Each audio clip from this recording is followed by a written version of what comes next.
नमस्कार, मैं रवीश कुमार। 21 जून को कर्नाटक की विधानसभा ने 2 संपादकों को 1 साल के लिए जेल भेजने का आदेश दे दिया। 2014 में कांग्रेस के 2 और बीजेपी के 1 विधायक ने 2 पत्रिकाओं के संपादकों के खिलाफ उनकी मानहानि करने के लिए लेख छापने का मामला सदन में उठाया। उस वक्त के स्पीकर ने मामले को विशेषाधिकार समिति में भेज दिया। उस समिति ने अपना प्रस्ताव दिया और मौजूदा स्पीकर, जो उन 3 शिकायतकर्ताओं में शामिल थे, इन पत्रकारों को जेल भेजने का आदेश बढ़ा दिया। गृह सचिव को विशेषाधिकार कमेटी का कहना है कि रवि बेलागरे बार बार समन भेजने के बाद भी हाजिर नहीं हुए, मगर अनिल राजू ने माफी मांग ली। इसके बाद भी दोनों कई ऐसे लेख छापते रहे जिनसे इनकी मानहानि होती रही। बस स्पीकर के आदेश होते ही विधानसभा के सचिव ने सरकार के अतिरिक्त मुख्य सचिव को भेज दिया कि आदेश का पालन हो, जबकि मीडिया रिपोर्ट में कहा गया है कि दोनों पत्रिकाओं में जो कुछ छपा था उसका संबंध सदन की कार्यवाही में से नहीं था और ना ही उन लेखों से सदन की कार्यवाही में बाधा पहुंचती है, मगर हमारे पास वो लेख उपलब्ध भी नहीं, इसलिए हम उसे कंटेंट पर चर्चा नहीं कर सकते। हाई बेंगलोर और येलाहांका वाइस के संपादकों को 1 साल की जेल के साथ 10,000 रुपए के जुर्माने की सजा हुई है। इस फैसले के बाद से कर्नाटक में कांग्रेस सरकार की भी आलोचना हो रही है कि जो पार्टी दिल्ली में अभिव्यक्ति की स्वतंत्रता को लेकर आवाज उठाती है, वो बेंगलुरु में कैसे यह सब होते देख सकती है। हालांकि यह फैसला सदन का है। 2014 में पत्रिकाओं के खिलाफ विशेषाधिकार हनन की शिकायत करने वालों में मौजूदा स्पीकर भी हैं, जो तब विधायक थे। जनता दल सेकुलर के अध्यक्ष HD कुमारस्वामी ने इसे अच्छा नहीं माना है और स्पीकर से अनुरोध किया है कि इस पर विचार करें। विशेषाधिकार हनन के मामले में निंदा होती है, फटकारा भी जाता है सजा के तौर पर, मगर जेल भेजने की सजा किसी ने अभी सुनी नहीं। बस यही से विवाद शुरू हो गया कि क्या विधायिका को वो फैसले लेने चाहिए जो न्यायपालिका का काम है। जेल भेजने का काम न्यायपालिका का होता है। हालांकि सदन की तरफ से ऐसे आदेश दिए गए हैं इससे पहले देखिए 2006 में यूपी विधानसभा ने IBN 7 के खिलाफ 3 विधायकों के स्टिंग करने पर विशेषाधिकार का नोटिस दिया था। हाल ही में टीवी टुडे ग्रुप ने जब मुजफ्फरनगर दंगों से संबंधित एक स्टिंग किया, तब विधानसभा ने विशेषाधिकार का एक नोटिस दिया। अब कर्नाटक का मामला सामने है। क्या इन 2 पत्रकारों को जेल भेजने और जुर्माना तय कर सदन ने अपने विशेषाधिकार की सीमा का ऐसा विस्तार कर दिया है। हिंदू अखबार ने 26 जून के अपने संपादकीय में लिखा है कि संविधान ने विधायिका को कुछ विशेषाधिकार तो दिए हैं ताकि सदन के भीतर अभिव्यक्ति की स्वतंत्रता बनी रहे और सदन चलाने में किसी प्रकार का दबाव या प्रभाव पैदा ना किया जा सके।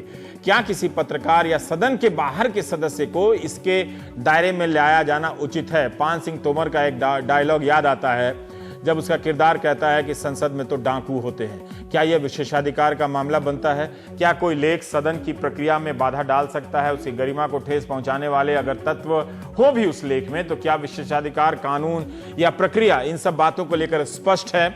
हमने इस संदर्भ में practice and procedure of parliament नाम की एक मोटी सी किताब के पन्ने पलटे, जिनके लेखक MN कौल, SL शक्धर हैं और जिसे PDT आचार्य ने संपादित किया है। इसके पेज नंबर 303 से 311 के बारे में विशेषाधिकार की प्रक्रिया के बारे में काफी कुछ लिखा हुआ है। कि जैसे उसका सार है कि सदन में विशेषाधिकार का मामला उठाने से पहले स्पीकर की अनुमति लेनी अनिवार्य है। विशेषाधिकार का मामला उठाने के लिए सदस्य को लिखित रूप में लोकसभा के जनरल सेक्रेटरी को देनी पड़ती है। नोटिस के साथ साथ दस्तावेज भी सौंपना अनिवार्य है। नोटिस मिलने के बाद स्पीकर तय करती हैं कि सदन में विशेषाधिकार का मामला उठे या नहीं। इसके बाद स्पीकर का फैसला सदस्य को बता दिया जाता है। स्पीकर मना भी कर सकती हैं, तब जाकर सदस्य सदन में विशेषाधिकार का सवाल उठाते हैं। सदन की एक बैठक में 1 से ज्यादा विशेषाधिकार के मामले नहीं उठाए जा सकते। स्पीकर की सहमति के बाद ही विशेषाधिकार का नोटिस स्वीकार होता है। विशेषाधिकार समिति जब जांच कर रिपोर्ट देती है तो स्पीकर पर निर्भर करता है कि वो इसे वहीं रिजेक्ट कर दें या स्वीकार कर ले। अगर स्वीकार कर लेती हैं तो उसे सदन के सामने रखती हैं और सदन उस रिपोर्ट पर फैसला लेता है। इस किताब के पेज नंबर 310 पर लिखा है कि अगर किसी अखबार की रिपोर्ट में सदन की कार्यवाही के मामले में गलत जानकारी लिखी गई है या सदन या सदस्यों पर प्रतिकूल टिप्पणी की गई है, तब स्पीकर हो सकता है कि विशेषाधिकार हनन के मामले में फैसला देने से पहले संपादक को अपना पक्ष रखने के लिए कहें। अगर संपादक माफी मांगते हैं, अफसोस जाहिर करते हैं या संशोधन छापने के लिए तैयार हो जाते हैं, तब स्पीकर विशेषाधिकार हनन का मामला उठाए जाने की अनुमति नहीं देती है, खारिज कर देती है। कई बार सदस्य इस बात के लिए भी प्रिविलेज का नोटिस देने की अनुमति मांगते हैं कि पुलिस अधिकारी ने धक्का मुक्की की, असॉल्ट की, शिष्टाचार का पालन नहीं किया। इसके बारे में भी किताब के पेज नंबर 311 पर लिखा है। वो दिलचस्प है कि एक के बाद एक कई स्पीकर ने माना है कि अगर सदस्य संसदीय कार्य से अलग किसी काम के लिए यानी पैरवी वगैरह के लिए ठेकेदारी के लिए गया है और उसके साथ धक्का मुक्की हो जाए या बुरा बर्ताव हो जाए तो वो विशेषाधिकार के हनन का मामला नहीं है। फिर शिष्टाचार का पालन नहीं हुआ तो वो विशेषाधिकार नहीं होगा, उसका हनन नहीं माना जाएगा। मान लीजिए कि किसी विधानसभा के भीतर लोकसभा या उसके सदस्य के बारे में प्रतिकूल टिप्पणी कोई कर देता है तो उसके खिलाफ लोकसभा में विशेषाधिकार का नोटिस स्वीकार नहीं होता है, क्योंकि हर सदन की अपनी गरिमा और स्वतंत्रता स्वायत्ता होती है। इसके लिए पेज नंबर 314 पर एक केस का जिक्र है कि सदन की अवमानना या विशेषाधिकार के हनन के मामले में सजा का प्रावधान है। जिस किताब का मैंने हवाला दिया, practice and procedure of parliament, उसी पर 272 नंबर पर लिखा है कि अगर अवमानना या विशेषाधिकार का हनन बहुत गंभीर नहीं है तो उसे गिरफ्तार किया जाए, तो अवमानना करने वाले व्यक्ति को सदन की दहलीज पर बुलाकर शब्दों से प्रताड़ित किया जाए।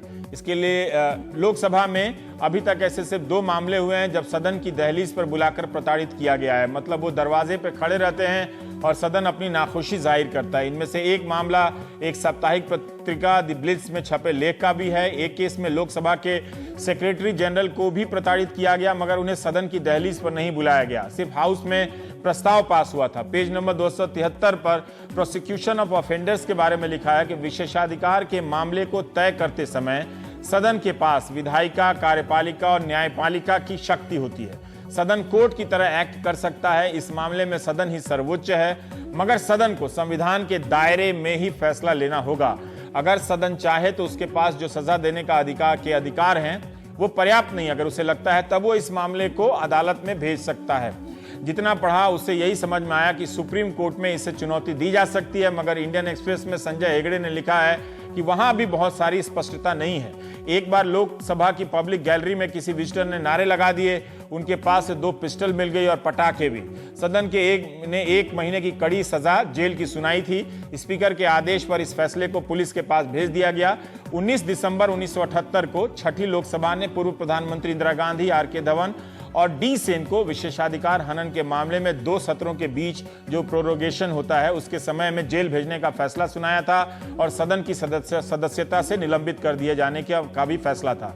मगर 7 मई 1981 को 7वीं लोकसभा ने एक दूसरा प्रस्ताव पास कर इन तीनों को निर्दोष करार दिया और पुराने प्रस्ताव को खारिज कर दिया। हम इन्हीं सब पहलुओं पर बात करेंगे। आज हमारे साथ फैजान मुस्तफा साहब हैं, संविधान विशेषज्ञ और नलसर लॉ कॉलेज हैदराबाद के वाइस चांसलर। फैजान साहब, कड़ियों से शुरुआत करते हैं कि ये विशेषाधिकार आया कहाँ से। जितना पढ़ा मैंने संविधान सभा की बहस, उससे यही लगा कि अगर ये ना हो प्रिविलेज सांसदों या विधायकों के पास तो वो सदन में बोलते समय वो खुल के नहीं बोल सकते। जैसे हाई कोर्ट या सुप्रीम कोर्ट में भी आप जाके नहीं कह सकते कि विधायक ने हाई कोर्ट के बारे में कोर्ट के भीतर, हाउस के भीतर इतना कुछ कहा है। तो इतनी आजादी, निर्भीकता प्रदान करने के लिए उन्हें विशेषाधिकार दी जाती है। रवीश, मैं आपका धन्यवाद करना चाहता हूं कि आपने संविधान के बड़े मुद्दों को अपने प्राइम टाइम में उठाया। ये आप समझ लें कि संविधान का एक सिद्धांत है कि जिसके पास शक्तियां होंगी उसकी शक्तियों को नियंत्रित किया जाए, उनको कंट्रोल किया जाए। तो इंग्लैंड में जब राजतंत्र था और धीरे धीरे डेमोक्रेसी आई तो पार्लियामेंट में कोई राजा के खिलाफ बोलता था तो उसके विरुद्ध अरेस्ट कर लिया जाता था। यानी आप देखिए कि 1453 में थॉमस थॉर्प जो स्पीकर थे हाउस ऑफ कॉमन्स के, वो एक फाइन नहीं दे पाए और वो फाइन के नॉन पेमेंट पे उनके सजा दी गई। उसके बाद 1512 में स्ट्रेट केस में इनको सजा दी गई जेल की, क्योंकि इन्होंने 3 बिल ऐसे इंट्रोड्यूस किए जो राजा को पसंद नहीं थे।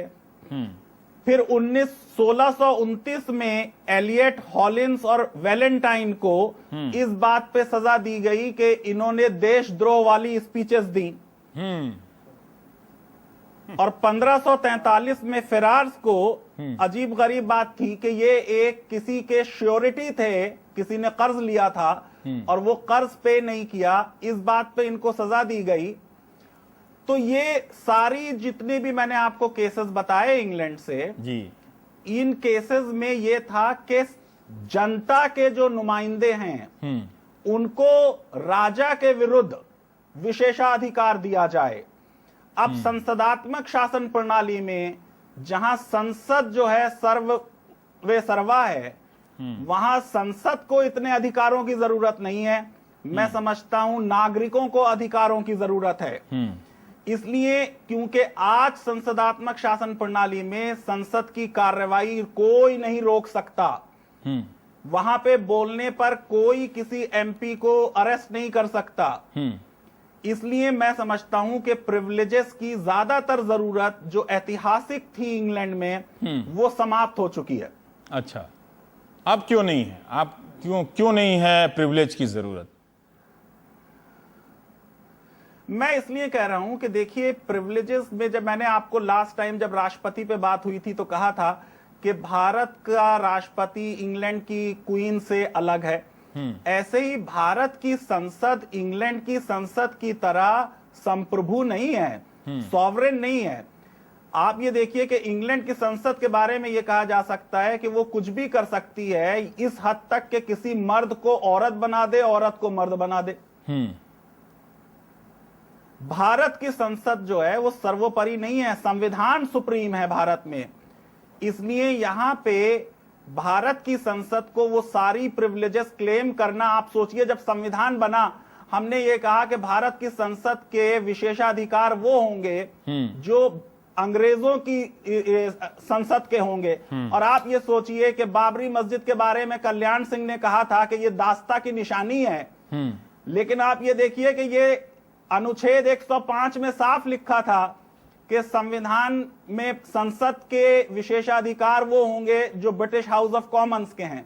और उसके बाद में 42वें संशोधन से सिर्फ इतना अमेंड कर दिया कि वो अब वो होंगे जो 20 जून 1978 को हाउस के थे, जिस दिन 44वां अमेंडमेंट जो है बना। हाँ। तो आज भी भारत की संसद के विशेषाधिकार ब्रिटिश हाउस ऑफ कॉमन्स के बराबर हैं।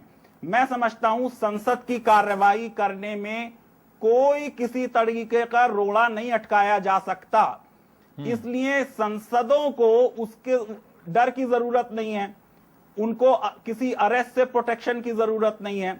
यह बात सही है कि संसद में बोलने की एक खुली आजादी होनी चाहिए और वो आजादी संविधान ने उन्हें दी है। आप ये समझिए कि नागरिकों का जो अधिकार है स्वतंत्रता का, अभिव्यक्ति की स्वतंत्रता का, उसमें बहुत सी तकरीबन 10 उसमें रेस्ट्रिक्शंस हैं जो अनुच्छेद 19(2) में दी हुई हैं।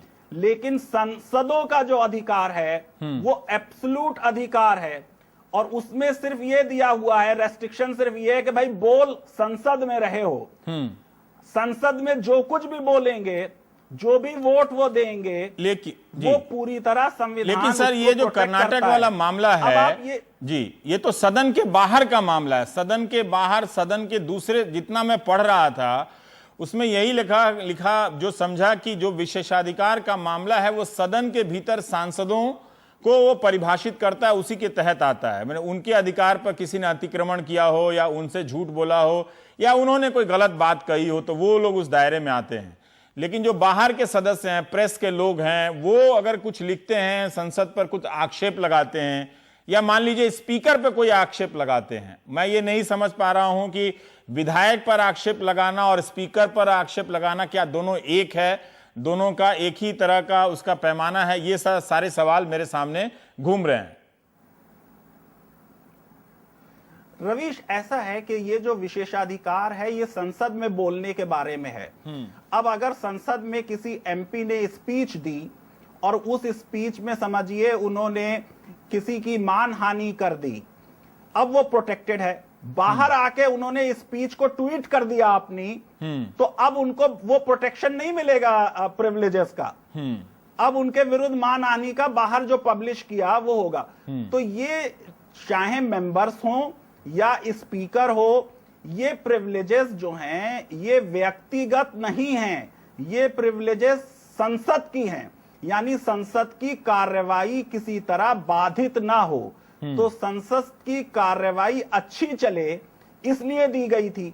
अब जब पहले अंग्रेज राजा संसद के एमपीज को अरेस्ट कर लेते थे जो उनके विरुद्ध बोलने वाले होते थे या उनके विरुद्ध वोट देते थे, वोट देने के बाद, तो आज तो वो है नहीं, आज तो संसद का राज है।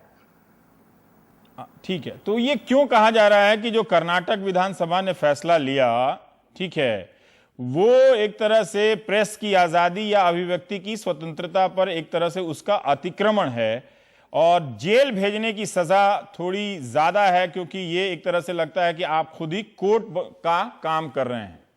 इस पे क्यों लोग इतना तरह तरह के सवाल कर रहे हैं? मैं इन सवालों से सहमत हूं, लेकिन ये कोई पहली बार नहीं हुआ। 1954 में होमी मिस्त्री बॉम्बे में थे और यूपी विधानसभा के कहने पे उनको वहां से अरेस्ट करके लाया गया और एक जेल में रखा गया, होटल को जेल बनाया गया। उसके बाद जब उन्होंने उसको सुप्रीम कोर्ट में चुनौती दी तो सुप्रीम कोर्ट ने कहा क्योंकि इनको 24 घंटे के अंदर अंदर मजिस्ट्रेट के सामने प्रोड्यूस नहीं किया गया, इसलिए इनको रिहा कर दिया जाए। उसके बाद यूपी की असेंबली में एक बड़ा अच्छा केस हुआ केशव सिंह का कि इन्होंने कुछ करप्शन के बारे में लिखा एमएलएस के। उसके बाद इनको हाउस ने सम्मन किया और उनसे पूछा कि तुम्हारे ऊपर ये चार्जेस हैं, क्या कहते हो?